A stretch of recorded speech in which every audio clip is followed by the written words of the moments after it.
कनक की शादी को अभी साल भर ही हुआ था कि उसके पति और उसके बीच अलगाव बढ़ने लगा। कनक का पति अक्सर रात को शराब पीकर आता और कनक के साथ मारपीट करता। दोनों के बीच काफी लड़ाई झगड़े हुए और आखिर में दोनों का तलाक हो गया।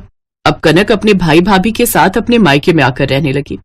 वहां आने के बाद कनक ने नौकरी करना शुरू कर दिया। कनक का भाई बड़ा ही आलसी था। वो साल में कुछ महीने ही नौकरी करता, फिर काम छोड़कर घर बैठ जाता। अपने पति की इस आदत से माधवी भी परेशान थी। माधवी की एक बेटी थी 8 साल की यशु। अर्जुन के ठीक से नौकरी न करने के कारण अब घर खर्च कनक ही चलाती। कनक, तुझसे कब से कह रहा हूं कि मुझे भूख लगी है, मेरे लिए आलू का पराठा बना दे, लेकिन नहीं, तू है कि सुनने को तैयार नहीं है। भैया, मुझे ऑफिस के लिए देर हो रही है। अरे तो देर से पहुंच जाएगी तो क्या हुआ, शाम को देर से निकल जाइए ऑफिस से। जा जा, अब जल्दी से बना कर ले आ। अच्छा भैया, बनाकर लाती हूँ। तभी कनक की भाभी माधवी रसोई में आती है। अरे तुम अभी तक घर पर ही हो कनक, जल्दी जाओ, तुम्हें ऑफिस के लिए देर हो रही है। हाँ भाभी, मैंने बोला था भैया को, लेकिन उन्होंने कहा पहले उनके खाने के लिए कुछ बना कर जाओ। तू जा, मैं खुद बना लूंगी। कनक ऑफिस के लिए निकल जाती है। फिर शाम के समय, आप पिछले 4 दिन से यही बोल रहे हो कि कल फीस दे दूंगा, कल दे दूंगा, लेकिन आप हो कि मुझे पैसे देने का नाम ही नहीं ले रहे। अरे यशु के स्कूल वाले मुझे बार बार मैसेज भेज रहे हैं। अरे अब मैं नौकरी ढूंढ तो रहा हूँ, लेकिन मुझे काम नहीं मिल रहा, तो इसमें मेरी क्या गलती बताओ। कनक आएगी तो मैं उससे फीस लेकर दे दूंगा। आपको बिल्कुल भी शर्म नहीं आती ना? पिछले 6 महीने से हमारी बेटी की फीस वही भर रही है, और तो और इस घर का राशन, बिजली का बिल, सब। मुझसे तो अब उससे और पैसे मांगे नहीं जाएंगे। और उस बेचारी ने क्या अपने मायके के सारे खर्चे उठाने का ठेका लिया हुआ है क्या? अरे जब मैं नौकरी करता था तो मैं ही घर चलाता था ना, अब ननद मायका चलाएगी तो क्या बुराई है। अरे वो भी तो इस घर में रहती है, खाती पीती है, तो इतना तो कर ही सकती है। कुछ देर बाद कनक थकी हारी घर आती है। वो सोफे पर आकर अभी बैठी भी नहीं होती कि तभी, कनक, तुम्हारी सैलरी मिल गई क्या? हाँ भैया। तो अपना एटीएम इधर लाओ, मुझे यीशु के स्कूल की फीस भरनी है। अच्छा ठीक है, ले जाओ। कुछ देर बाद अर्जुन घर आता है। भैया, आपने यशु की 2 महीने की फीस भरी है क्या? लेकिन उसकी तो 1 ही महीने की फीस बाकी थी। अरे वो मैंने 4000 किसी दोस्त को दे दिए, वो उससे लिए थे मैंने किसी काम के लिए। ओह अच्छा। वैसे भैया, मैंने आपकी नौकरी के लिए अपनी एक सहेली से बात की है, उसकी कंपनी में वैकेंसी है, आप कल इंटरव्यू के लिए चले जाना। अच्छा, अब तुम लोगों को मैं खाली बैठा हुआ भी अच्छा नहीं लगता ना? अरे नहीं भैया, आपने मुझसे कहा था ना कि काफी जगह इंटरव्यू पर जाने के बाद भी नौकरी नहीं लगी, इसलिए। मुझे कब और कहाँ नौकरी करनी है ये सब मेरा फैसला है, तुम्हें बताने की जरूरत नहीं है। कनक, तुम अपने कमरे में जाओ और आप इसका एटीएम इसे लौटा दो। ऐसे कुछ दिन बीतते हैं। एक रोज अर्जुन नया फोन लेकर आता है और अपनी पत्नी माधवी को दिखाता है। अरे ये आपने कैसे खरीदा? आपके पास तो पैसे नहीं थे। अरे आजकल ईएमआई पर हर चीज खरीदी जा सकती है। अच्छा, लेकिन इसकी ईएमआई भरेगा कौन? अभी तो आपकी बाइक की बची हुई ईएमआई कनक भर रही है। अरे तो आज ही तो नौकरी नहीं है ना, जब होगी तब से भरना शुरू कर दूंगा, उससे पहले कनक भर देगी। ये सुनकर माधवी अपना माथा पकड़कर बैठ जाती है। रात को खाना खाकर सब सो जाते हैं। अचानक आधी रात को 8 साल की यशु पेट पकड़कर जोर जोर से रोने लगती है।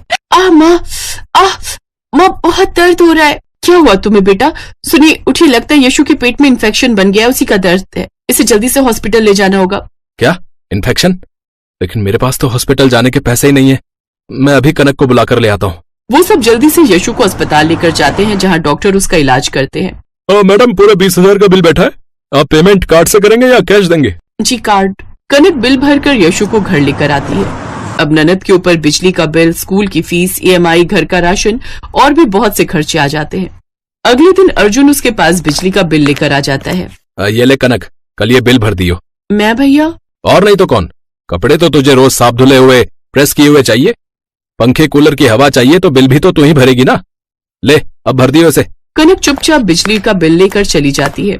2 दिन बाद, अरे नहीं है मेरे पास राशन के पैसे, और तुम तो ऐसे बोल रही हो जैसे मैं अकेले सारा राशन खाता हूँ। हैं? कनक को बोल जाकर, वो भरवा देगी राशन। अरे शर्म करो, पिछले 5 महीनों से वो लगातार राशन भरवा रही है, और मुझे तो ये समझ नहीं आता कि कल को वो इस घर से चली गई तो उस दिन इस घर का क्या होगा। अरे आज से पहले तो तुम्हारी इतनी जुबान कभी नहीं खुली मेरे आगे, है? अब मेरे पास नौकरी नहीं है तो कुछ भी कहोगी मुझे, हैं? वो तो बस मेरा समय खराब चल रहा है। हाँ, आपका समय तो हमेशा ही खराब चलता है।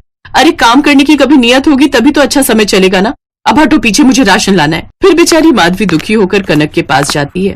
क्या हुआ भाभी, इतनी उदास क्यों हो? कनक, बस इस महीने तुम घर में राशन भरवा दो, अगले महीने से तुम्हारे भैया भरवा देंगे। अच्छा ठीक है भाभी, ये लो पैसे, राशन ले आना। उस दिन तो माधवी राशन ले आई, लेकिन अब उसने ये सोच लिया कि वो अपने पति को सबक सिखाकर ही रहेगी। ऐसे तो ये सुधरने वाले नहीं है, ऊपर से ये जानबूझकर कनक के लिए कोई लड़का ढूंढने की बात नहीं करते। लेकिन अब मुझे ही कनक से इस बारे में बात करनी होगी। फिर शाम को, कनक देखो, जिंदगी में उतार चढ़ाव तो आते रहते हैं, हमें अच्छे और बुरे लोग भी मिलते रहते हैं, लेकिन इसका मतलब ये नहीं कि हम जिंदगी जीना छोड़ दें। कनक, मैं चाहती हूँ कि तुम पुराने रिश्ते को भूलकर नई शुरुआत करो और फिर से घर बसा लो।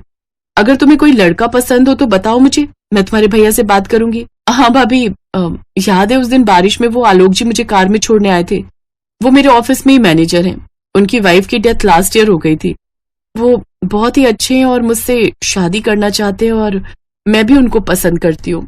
माधवी ये सुनकर बहुत खुश हुई। उसने कनक को गले से लगा लिया, फिर उसने जाकर अर्जुन से सारी बात की। अरे पागल हो गई हो क्या है? पहले ही वो तलाक ले चुकी है और फिर से और करनी भी होगी उसकी शादी, तो मैं अपने हिसाब से करूंगा। अभी मुझे उसकी शादी की कोई जल्दी नहीं है। वो तो मैं अच्छे से जानती हूँ तुम्हें उसकी शादी की कोई जल्दी क्यों नहीं है। मतलब तुम समझ क्यों नहीं रही हो? है समाज मुझे ना जाने क्या क्या ताने सुनाएगा। अच्छा, अब आपको समाज के तानों से बड़ा डर है, लेकिन जब तुम घर पर पड़े रहते हो और सारा दिन तुम्हारी बहन बेचारी बसों में धक्के खाकर नौकरी करने जाती है और अपने मायके का खर्च चलाती है, तब तो तुम्हें समाज से शर्म नहीं आती। आपके खर्चे उठाते उठाते वो बेचारी आधी हो चुकी है।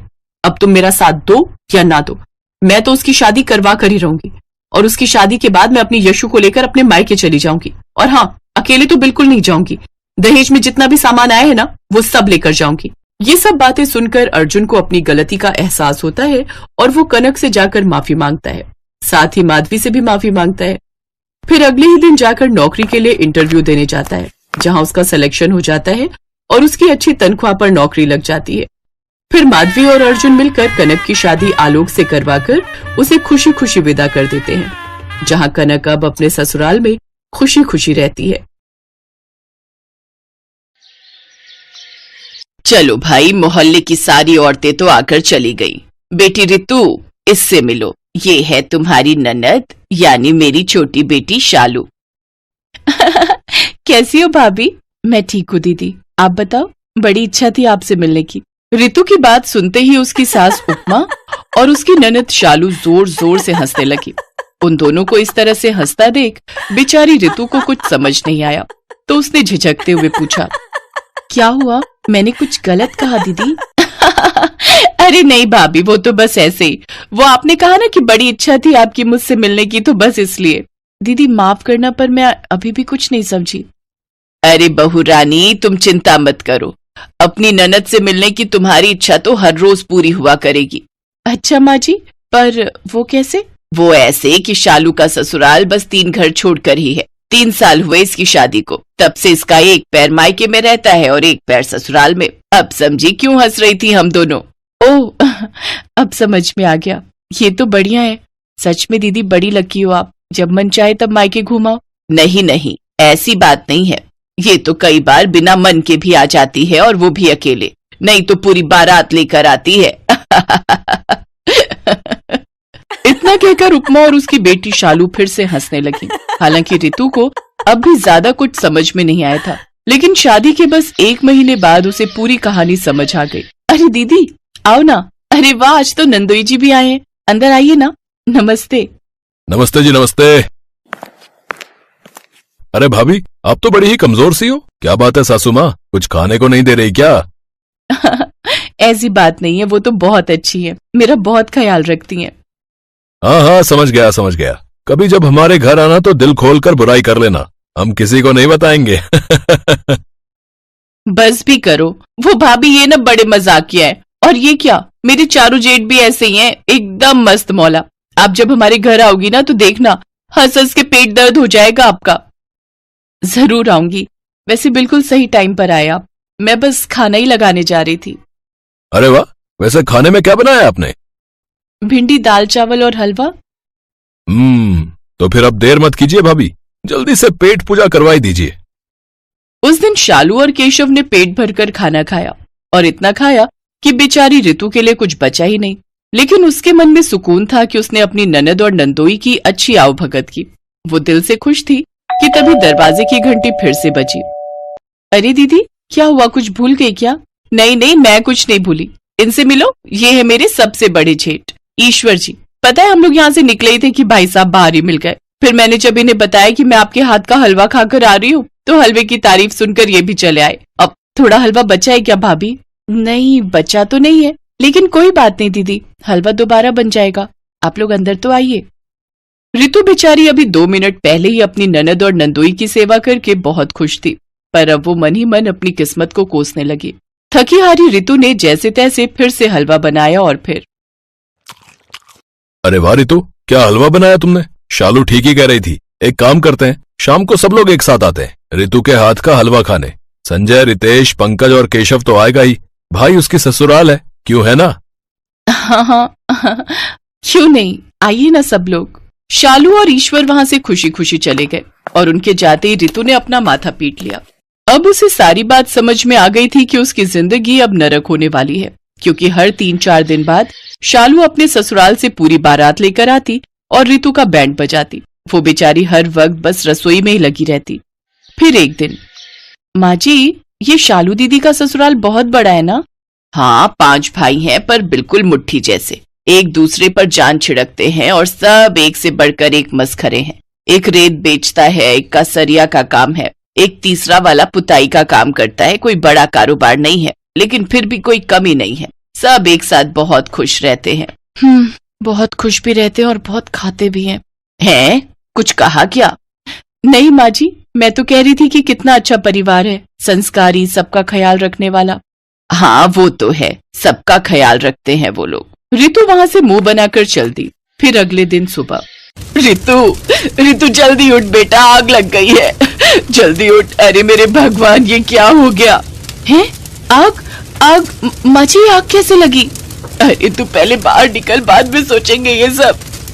उपमा ने रितु को जल्दी से बाहर निकाला। पूरा घर उनकी आंखों के सामने जल रहा था। तभी शालू का पति केशव और उसके चारों भाई वहां पहुंचे और आग बुझाने की कोशिश करने लगे, लेकिन लाख कोशिशों के बाद भी सब मिलकर घर को जलने से बचा नहीं पाए।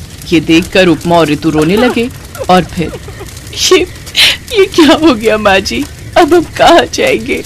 हम तो बेघर हो गए। भाभी, कैसी बात कर रही हो? तुम बिल्कुल भी चिंता मत करो, आज से तुम मेरे घर में रहोगी, मेरे कमरे में। इसके बाद शालू अपनी माँ और अपनी भाभी को अपने घर ले आई। उसने उन दोनों को अपना कमरा दे दिया और खुद बरामदे में सोने लगी।